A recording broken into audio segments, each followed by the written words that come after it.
Good morning, students. Today we'll take the editing. Next topic, editing, that is error correction. In this type of exercise, a short text is given with an error in each line against which a blank is given. You are required to identify the error in that particular line and then to correct it.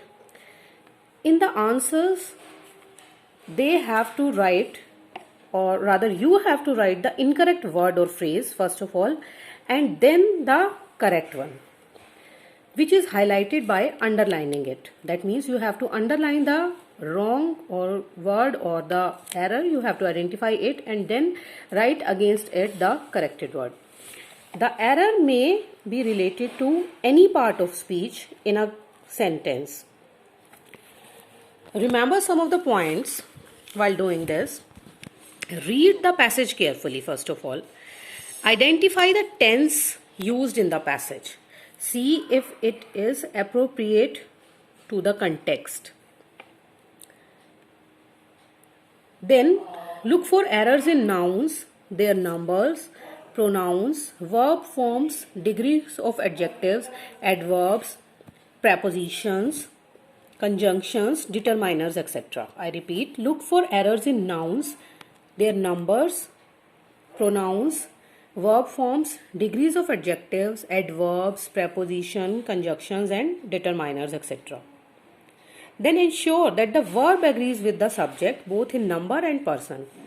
In most of the cases, a singular subject takes a singular verb and plural subject takes a plural verb.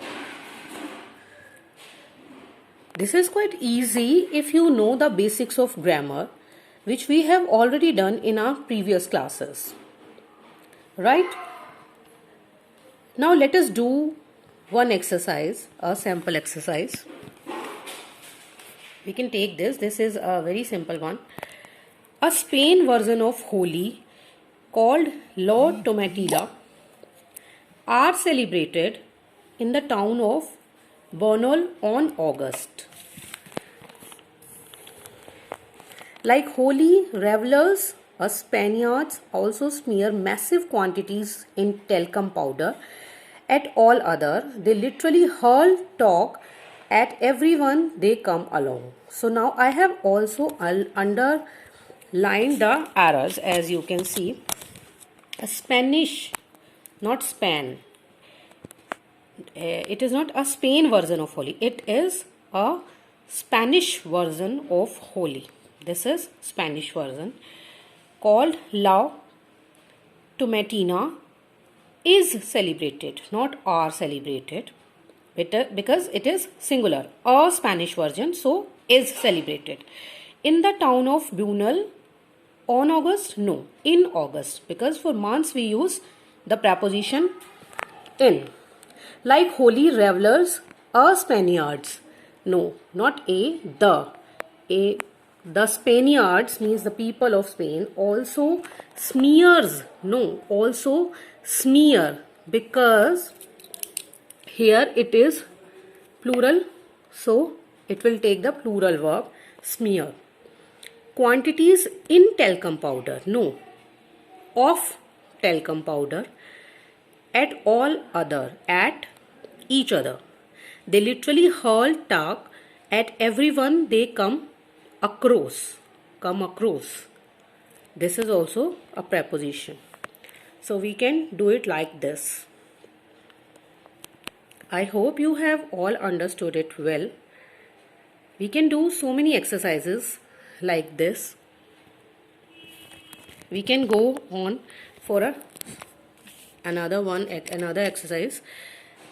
At the heart of all vehicle exists a power source who is an internal combustion engine.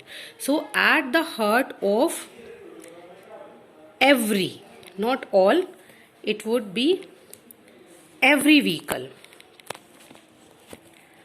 A power source who. Now who is used for living beings, so we will write which in place of who. combustion engine on a hybrid, not on, in a hybrid car.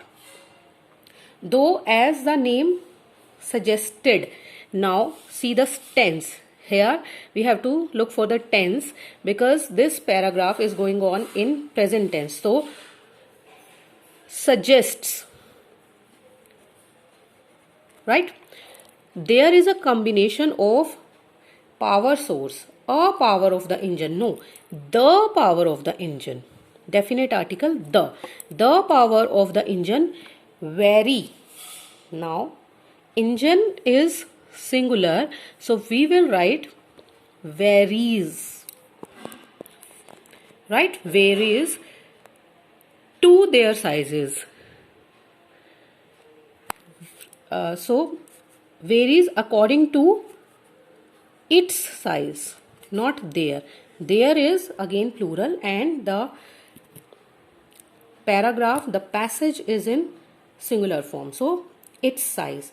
A bigger one might be more powerful, but it also guzzles many fuel. Now, fuel, we can't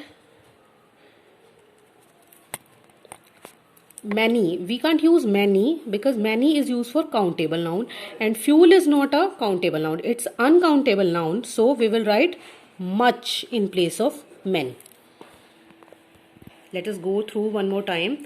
At the heart of every vehicle exists a power source which is an internal combustion engine.